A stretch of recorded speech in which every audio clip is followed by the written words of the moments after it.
Moriko awakens one morning when her alarm goes off, but she realizes she is not required to go to work. She boots up her computer to play her favorite online game, but it has been cancelled. She remembers playing the game before. She searches for popular online games and comes across Fruits de Mer, a newer one. She downloaded it and gave her player name, Hayashi, an ideal male character. She received a quest when she logged in and repeatedly failed to defeat the boss. Following the failures, another player named Lily takes pity on Hayashi and helps him learn the fundamentals of the game. Lily's recovery helps Hayashi.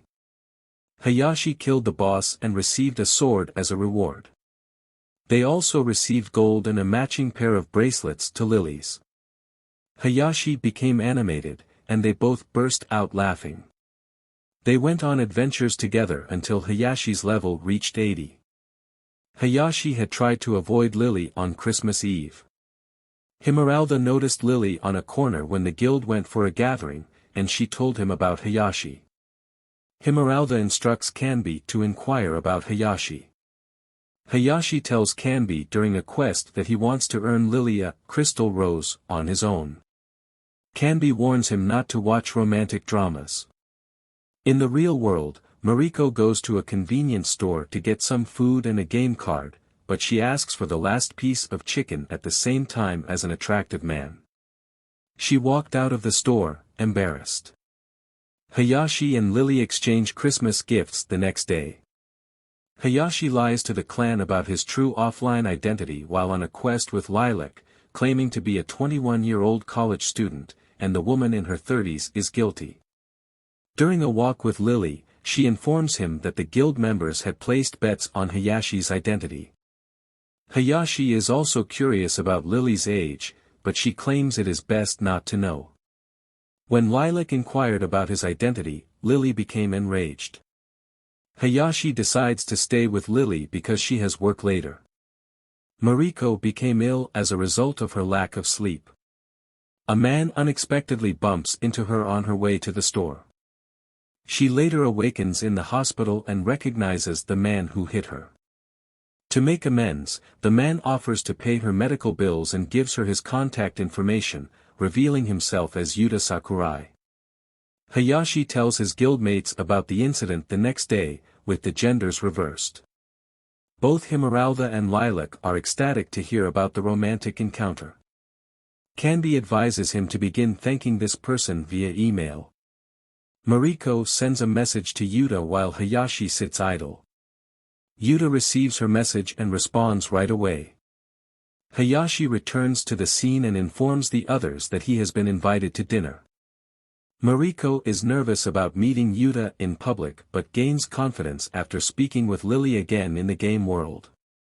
She then sends Yuta a formal response. Yuta is surprised to receive a response from Moriko the following day. Yuta and his co-worker Hamar Koiwai eat at a restaurant. Yuta inquires about Morioka Moriko, and Hamar recalls her. He mentions working with Moriko before, despite not meeting her in person. He even shows Yuta a photo of Moriko, confirming she was the one he elbowed. Yuta reads Moriko's message about politely declining his invitation after their meal. Moriko purchases a Fruits de Mer game card that night. Part-timer Kazuomi Fujimoto recognizes the game. Moriko enters the game, and Hayashi receives an expensive coat from Lily but is afraid to wear it. Lily could be hiding something. The two get together to discuss the gift. Lily recounts her time in the game and her experiences as a girl and a supporting character with whom everyone wanted to team up. Another female character accused Lily of seducing the guild master after she joined a guild. Lily then puts on her expensive coat and asks Hayashi to be her partner. Moriko hesitates to accept a girl's feelings online, but she does so anyway, unaware of Lily's player. The next day, an event with loot boxes was announced in-game. Moriko attempts to buy a game card, but there is a 5-minute maintenance period. Kazuomi and Moriko have a quick chat about the game. Hayashi and the others discussed loot boxes when Kanbi warned him about the gacha curse. Hayashi then attempts to open loot boxes, but all he receives are duds. Members of the home clan searched loot boxes for the rarest treasures. Hayashi eventually got his wish. Later, Hamar makes fun of Yuta's recent obsession with Moriko. Hamar goes to the convenience store that night, hoping to see Moriko. As he walks away, he notices her and invites her to meet him for drinks. They exchange contact information. Hamar tells Yuta about it the next day at work. Hayashi talks to Lily in-game about meeting with a female outside of the game, but his story sounds very familiar to Lily. Lily's player takes a breather and looks surprised. Yuta is Lily's player, and it turns out. Yuta now suspects Hayashi is Moriko, but he believes this is impossible. Moriko is concerned about how she will appear in her meeting with Hamar. Kazuomi tells her about their mutual love of fruits de mer. Moriko discovers Kazuomi's character name after discovering they are on the same server. Hayashi is terrified after learning about a female acquaintance who used a male avatar from Lilac. Kanbi arrives and tells Hayashi not to be concerned. Kazuomi tells Morioka to do whatever she wants after Hayashi apologizes. Moriko later tries to fix her hair and put on makeup in a salon despite her lack of experience.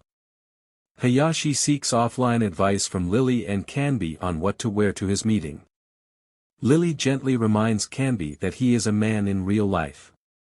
The two respond in different ways at random. Meanwhile, Yuta has been told that Homare's date is tomorrow, but Hayashi's words indicate it is today.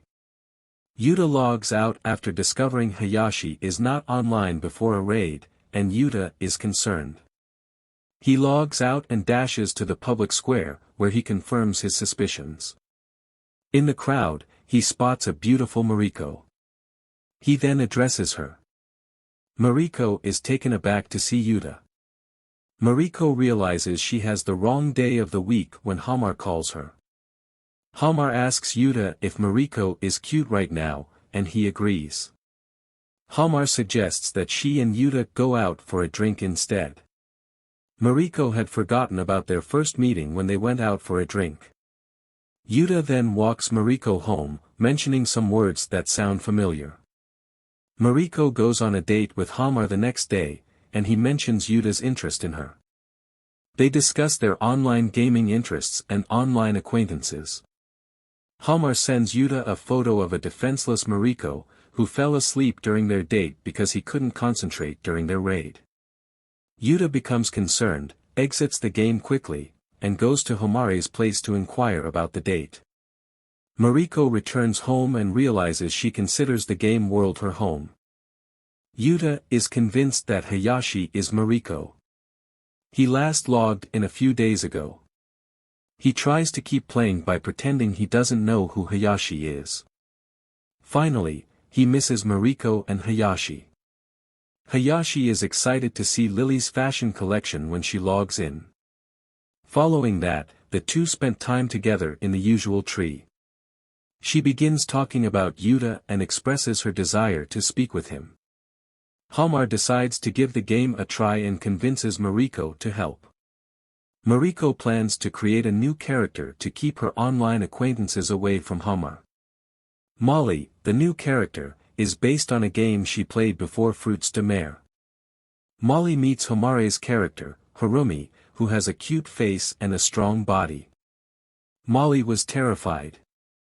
Kanbi and Nico, who is nearby, suggest using a party chat. Hamar mocks his character. Meanwhile, Yuta returns home to find a message from Hamar about his new job at Fruits de Mer with Moriko. He then receives a screenshot of Moriko's new character, who looks like a character from a previous game he played. Hamar exited the game to message Yuta while the others waited in-game. Yuta then becomes concerned about logging back in. He recalls his previous game's partner, Yuki. Harumi returns online and informs everyone that his friend will also join. Yuta recalls fondly playing the previous game, especially with Yuki. He then decides to create a new character to interact with Hamar. Yuta is an adopted foreigner by an elderly Japanese couple. He began playing a game called Thirties after they died. He met and bonded with a player named Yuki in this game. They went on adventures together on the weekends when she was online. Yuki discusses quitting her job in real life.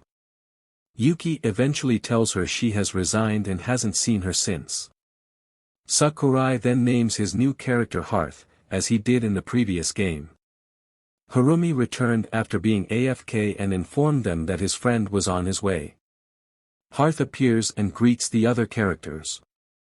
He mentions his name to see if Moriko is the same player from the previous game, but she seems to need to remember him. Later, the two embarked on a quest, and Hearth mentions having previously played Thirties under the same name. Moriko realizes he is the person she used to play with. Moriko calls Yuta and inquires if he recognizes Yuki from Thirties, which Yuta confirms. They can now recognize one another. Moriko is delighted to see him again. Yuta then informs Moriko that he is also Lily. Moriko didn't hear him because his battery had died. The next day, the two meet and admit that she is Lily. Moriko panics, and Yuta apologizes. He expresses his delight at being able to play with her and announces his intention to stop. Moriko claims she is also to blame, and they both apologize to each other. Yuta last logged into the game a while ago. Moriko, Yuta believes, has rejected him. Hamar eventually arranges for them to meet in the park to discuss their problems. Moriko is concerned about her appearance in the convenience store when a store employee inquires whether they are a couple. Moriko flees, and Yuta pursues her. Moriko feels she doesn't deserve to be next to the handsome Yuta, but Yuta insists he doesn't. They are caught in the rain, and Yuta invites Moriko to his house. Yuta prepares something for Moriko to wear while she showers and panics about what to do. Moriko is still self-conscious about how she looks. Yuta is captivated by Moriko's oversized hoodie as he offers her something warm to drink. Moriko notices his computer setup and begins discussing the game. He accepts her offer and logs in as Lily. Moriko becomes terrified as Yuta peers over her shoulder. They discuss meeting in-game friends in real life, and Yuta inadvertently touches Moriko. They then cooked and ate a meal together. Yuta later tells her not to be too hard on herself. Yuta notices her tears and wipes them away with his sleeves. The washing machine ruined the sweet moment. As they return, Yuta confesses to her, which Moriko misunderstands, and they both agree to continue playing and seeing each other in real life. The guild members are relieved that the two are getting along well. Hamar later comes across the two and accuses Moriko and Yuta of having a date, humiliating the couple. Hamar teases Yuta. Moriko makes a mistake as the couple begins to walk away. Yuta snatched her hand and naturally held it. Moriko tries to remove her hand, but Yuta grabs it once more. They are both nervous and hold hands as they walk to their date. Thanks for watching. If this series is the most liked in my anime recap production, I will make a part 2. Also, if you haven't yet, please subscribe to help me make more content.